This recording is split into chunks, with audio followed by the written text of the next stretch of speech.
Hey, welcome to Socialism for All. This file is being recorded for the October 2024 edition of Socialism for All, and it's an audiobook of On the Final Victory of Socialism in the USSR by Stalin from 1938. If you like this video, please click like and subscribe, and consider supporting on Patreon or Buy Me a Coffee at patreon.com/socialismforall or buymeacoffee.com/socialismforall. There are links to Patreon and Buy Me a Coffee in the video description. So we recently launched our Lenin against Trotsky and general anti-Trotskyism playlists and recorded and uploaded a video that was the introduction to both, titled Introduction to Anti-Trotskyism. Got a lot of interest on that one. I will say that currently it has over 500 likes and a 96% like to dislike ratio. So while most people are on the correct page with that, there is a very vocal minority that really got up in arms about that video. One of the main things I've noticed that people misunderstand about the Trotsky-Stalin conflict is the notion of socialism in one country. People really don't understand what Stalin meant by that. So to the anti-Trotskyism playlist, I've added some older videos by Stalin, in which he explained that a lot of what Trotskyists use to denounce and to argue against socialism in one country are strawmen. They're not accurate representations of what Stalin's position was, which that position actually is consistent with Leninism. One of the main points to me that if Trotskyists would actually just read becomes clear instantly is that Stalin makes clear you have to separate out two questions. The first is the question, can you build socialism in just one country, in this case the USSR, without any other revolutions occurring? And the answer is yes, that is socialism in one country. There is a separate question, which is, can you guarantee against capitalist restoration without additional revolutions, say, in the imperialist core? And Stalin says, no, you can't. But they would like to build socialism for however long it lasts, and hopefully there are additional revolutions, which of course they would support, and then everyone can live happily ever after building the world Soviet government. But basically there, in that debate in the 1920s, Stalin's position was, well, look, we had this revolution, we might as well build socialism now, which we can do. And yes, of course, capitalist restoration is going to be a danger as long as the imperialist countries still exist. But those are two separate questions. And there's a whole section on this in Concerning Questions of Leninism, which is a long text from 1926. And there's also a much shorter piece called The Possibility of Building Socialism in Our Country by Stalin, again from just like a month later in 1926. So please read before you go on talking some Trotskyist gibberish about the meaning of socialism in one country. And so it's in that spirit that we're contributing another video now. We're working on some longer anti-Trotskyist texts, but in the meantime, here's a short one from 1938, which covers some of these same themes where Stalin is having to answer these questions over and over and over again. So this piece dates from January 1938 to February 1938, and it's a letter basically from Ivan Filipovich Ivanov, the staff propagandist of the Manturovsk district of the Young Communist League in the Kursk region of the USSR, who had addressed a letter to Comrade Stalin requesting his opinion on the question of the final victory of socialism in the USSR. The source is Stalin Works, Volume 14, published by Red Star Press Limited, London, 1978. HTML transcription and markup by Salil Sen for the Marxists Internet Archive, 2008. And it is in the public domain at the Marxists Internet Archive, marxists.org. Thanks as usual to MIA for hosting this and thousands of other free Marxist texts. Let's begin. Ivanov to Stalin. Dear Comrade Stalin, I earnestly request you to explain the following question. In the local districts here, and even in the regional committee of the Young Communist League, a twofold conception prevails about the final victory of socialism in our country, i.e. the first group of contradictions is confused with the second. In your works on the destiny of socialism in the USSR, you speak of two groups of contradictions, internal and external. As for the first group of contradictions, we have of course solved them. Within the country, socialism is victorious. I would like to have your answer about the second group of contradictions, i.e. those between the land of socialism and capitalism. You point out that the final victory of socialism implies the solution of the external contradictions, that we must be fully guaranteed against intervention and consequently against the restoration of capitalism. But this group of contradictions can only be solved by the efforts of the workers of all countries. Besides, Comrade Lenin taught us that, quote, we can achieve final victory only on a world scale, only by the joint efforts of the workers of all countries, unquote. While attending the class for staff propagandists at the regional committee of the YCL, I, basing myself on your works, said that the final victory of socialism is possible only on a world scale. But the leading regional committee workers, Urozhenko, First Committee of the Regional Committee, and Kozlkov, propaganda instructor, described my statement as a Trotskyist sortie.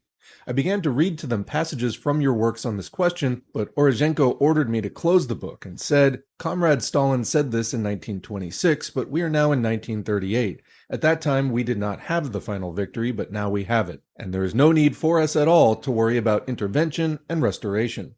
Then he went on to say, "We have now the final victory of socialism and a full guarantee against intervention and the restoration of capitalism." And so I was counted as an abettor of Trotskyism and removed from propaganda work, and the question was raised as to whether I was fit to remain in the YCL. Please, Comrade Stalin, will you explain whether we have the final victory of socialism yet or not? Perhaps there is additional contemporary material on this question connected with recent changes that I have not come across yet. Also, I think that Urozhenko's statement that Comrade Stalin's works on this question are somewhat out of date is an anti-Bolshevik one. Are the leading workers of the regional committee right in counting me as a Trotskyist? I feel very much hurt and offended over this. I hope, Comrade Stalin, that you will grant my request and reply to the Montarovsk District, Kursk Region, 1st Zasemsky Village Soviet, Ivan Filipovich Ivanov. Signed, I, Ivanov, January 18, 1938. Stalin to Ivanov. Of course you are right, Comrade Ivanov, and your ideological opponents, i.e. Comrades Urozhenko and Kozlkov, are wrong, and for the following reasons. Undoubtedly, the question of the victory of socialism in one country, in this case our country, has two different sides. The first side of the question of the victory of socialism in our country embraces the problem of the mutual relations between classes in our country. This concerns the sphere of internal relations. Can the working class of our country overcome the contradictions with our peasantry and establish an alliance, a collaboration with them? Can the working class of our country, in alliance with our peasantry, smash the bourgeoisie of our country, deprive it of the land, factories, mines, etc., and by its own efforts build a new, classless society, a complete socialist society? Such are the problems that are connected with the first side of the question of the victory of socialism in our country. Leninism answers these problems in the affirmative. Lenin teaches us that, quote, "we have all that is necessary for the building of a complete socialist society," unquote.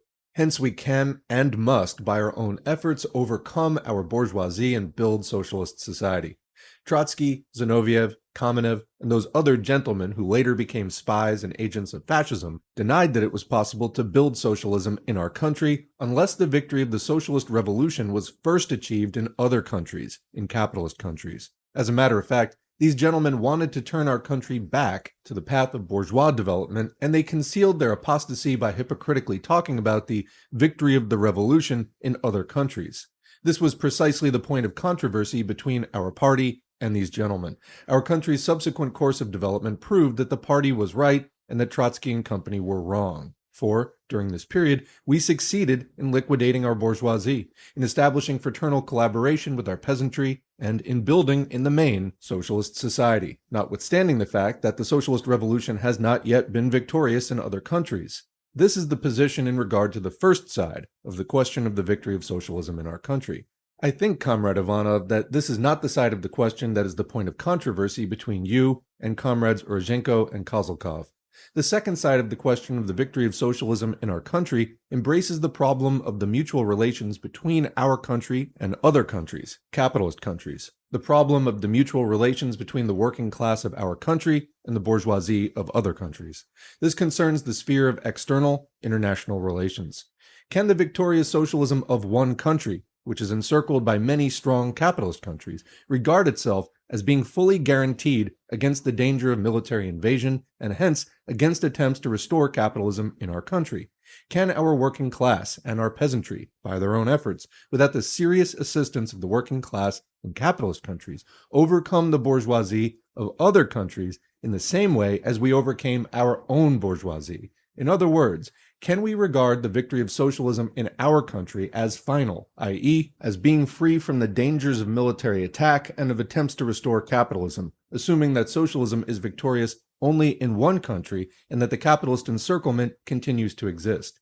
Such are the problems that are connected with the second side of the question of the victory of socialism in our country. Leninism answers these questions in the negative. Leninism teaches us that, quote, the final victory of socialism, in the sense of full guarantee against the restoration of bourgeois relations, is possible only on an international scale, unquote, and that's quoting from the resolution of the 14th Conference of the Communist Party of the Soviet Union. This means that the serious assistance of the international proletariat is a force without which the problem of the final victory of socialism in one country cannot be solved. This, of course, does not mean that we must sit with folded arms and wait for assistance from outside. On the contrary, this assistance of the international proletariat must be combined with our work to strengthen the defense of our country, to strengthen the Red Army and the Red Navy, to mobilize the whole country for the purpose of resisting military attack and attempts to restore bourgeois relations. This is what Lenin says on this score, quote, we are living not merely in a state, but in a system of states, and it is inconceivable that the Soviet Republic should continue to coexist for a long period side by side with imperialist states. Ultimately, one or the other must conquer. Meanwhile, a number of terrible clashes between the Soviet Republic and the bourgeois states is inevitable. This means that if the proletariat, as the ruling class, wants to and will rule, it must prove this also by military organization. Unquote. So commenting, Lenin is saying that you have a socialist country and imperialist countries, they're going to fight and eventually one or the other is going to win. So if the people who are building socialism really want to hang on to that socialism, you must prepare for that inevitability. Continuing. And further, Lenin says, quote, we are surrounded by people, classes, and governments which openly express their hatred for us. We must remember that we are at all times but a hair's breadth from invasion. Unquote. This is said sharply and strongly, but honestly and truthfully without embellishment, as Lenin was able to speak. On the basis of these premises, Stalin, referring to himself in the third person there, said in Problems of Leninism, another text which we have on the channel, that, quote, the final victory of socialism is the full guarantee against attempts at intervention, and that means against restoration. For any serious attempt at restoration can take place only with serious support from outside, only with the support of international capital, hence the support of our revolution by the workers of all countries, and still more, the victory of the workers in at least several countries is a necessary condition for fully guaranteeing the first victorious country against attempts at intervention and restoration, a necessary condition for the final victory of socialism. Unquote. Indeed, it would be ridiculous and stupid to close our eyes to the capitalist encirclement and to think that our external enemies, the fascists for example, will not, if the opportunity arises, make an attempt at a military attack upon the USSR. Only blind braggarts or masked enemies who desire to lull the vigilance of our people can think like that. No less ridiculous would it be to deny that in the event of the slightest success of military intervention, the interventionists would try to destroy the Soviet system in the districts they occupied and restore the bourgeois system. Did not Denikin and Kolchak restore the bourgeois system in the districts they occupied? Are the fascists any better than Denikin or Kolchak? Only blockheads or masked enemies who, with their boastfulness, want to conceal their hostility and are striving to demobilize the people can deny the danger of military intervention and attempts at restoration as long as the capitalist encirclement exists. Can the victory of socialism in one country be regarded as final if this country is encircled by capitalism, and if it is not fully guaranteed against the danger of intervention and restoration? Clearly, it cannot. This is the position in regard to the question of the victory of socialism in one country. It follows that this question contains two different problems. One, the problem of the internal relations in our country, i.e., the problem of overcoming our own bourgeoisie and building complete socialism. And two, the problem of the external relations of our country, i.e., the problem of completely ensuring our country against the dangers of military intervention and restoration. So commenting, two different problems. Continuing. We have already solved the first problem, for our bourgeoisie has already been liquidated and socialism has already been built in the main. This is what we call the victory of socialism, or to be more exact, the victory of socialist construction in one country. We could say that this victory is final if our country were situated on an island and if it were not surrounded by numerous capitalist countries. But we are not living on an island, but in a system of states, as Lenin said, a considerable number of which are hostile to the land of socialism and create the danger of intervention and restoration. We say openly and honestly that the victory of socialism in our country is not yet final. But it follows from this that the second problem is not yet solved, and that it has yet to be solved. More than that, the second problem cannot be solved in the way that we solved the first problem, i.e., solely by the efforts of our country. The second problem can be solved only by combining the serious efforts of the international proletariat with the still more serious efforts of the whole of our Soviet people. The international proletarian ties between the working class of the USSR and the working class in bourgeois countries must be increased and strengthened. The political assistance of the working class in the bourgeois countries for the working class of our country must be organized in the event of a military attack on our country, and also every assistance of the working class of our country for the working class in bourgeois countries must be organized. Our Red Army, Red Navy, Red Air Fleet, and the Chemical and Air Defense Society must be increased and strengthened to the utmost. The whole of our people must be kept in a state of mobilization and preparedness in the face of the danger of a military attack so that no, quote, accident and no tricks on the part of our external enemies may take us by surprise. From your letter, it is evident that Comrade Orozhenko adheres to different and not quite Leninist opinions. He, it appears, asserts that, quote, we now have the final victory of socialism and full guarantee against intervention and the restoration of capitalism. There cannot be the slightest doubt that Comrade Orozhenko is fundamentally wrong. Comrade Orozhenko's assertion can be explained only by his failure to understand the surrounding reality and his ignorance of the elementary propositions of Leninism, or by empty boastfulness of a conceited young bureaucrat. If it is true that, quote, we have full guarantee against intervention and restoration of capitalism, then why do we need a strong Red Army, Red Navy, Red Air Fleet, a strong Chemical and Air Defense Society, more and stronger ties with the international proletariat? Would it not be better to spend the billions that now go for the purpose of strengthening the Red Army on other needs, and to reduce the Red Army to the utmost, or even to dissolve it altogether? People like Comrade Orozhenko, even if subjectively they are loyal to our cause, are objectively dangerous to it, because by their boastfulness they, willingly or unwillingly, it makes no difference, lull the vigilance of our people, demobilize the workers and peasants, and help the enemies to take us by surprise in the event of international complications. As for the fact that, as it appears, you, Comrade Ivanov, have been removed from propaganda work, and the question has been raised of your fitness to remain in the YCL, you have nothing to fear. If the people in the regional committee of the YCL really want to imitate Chekhov's Sergeant Prishibiev, you can be quite sure that they will lose on this game. Prishibievs are not liked in our country. Comment: Prishibiev was a character in a short story who basically played by his own rules. Continuing, now you can judge whether the passage from the book Problems of Leninism on the Victory of Socialism in One Country is out of date or not. I myself would very much like it to be out of date. I would like unpleasant things like capitalist encirclement, the danger of military attack, the danger of the restoration of capitalism, etc., to be things of the past. Unfortunately, however, these unpleasant things still exist. Signed, J. Stalin, February 12, 1938, published in Pravda, 14 February 1938. And that's the end of the audiobook. So I think that this is pretty clear. I guess we can say that if people in the USSR, even in official posts, were having trouble with this concept, although I really don't see why, then we can somewhat excuse it, or if not completely excuse it, at least not be too harsh about it in countries outside the USSR and in a time period after the USSR has ceased to exist. Precisely because of this reason, by the way. In other words, there were not proletarian revolutions in the imperialist countries. But that said, there's a reasonable amount of time to allow people to learn these basically very simple concepts. And if they just continue to misrepresent them, at a certain point you just have to assume that they're working to undermine a good understanding of concepts like socialism in one country. Given that this is the most common thing that you will hear Trotskyists usually lead with, if it's just a sort of foot soldier drone random internet commenter who really hasn't read anything and they're just parroting something that somebody in their organization told them, that's one thing.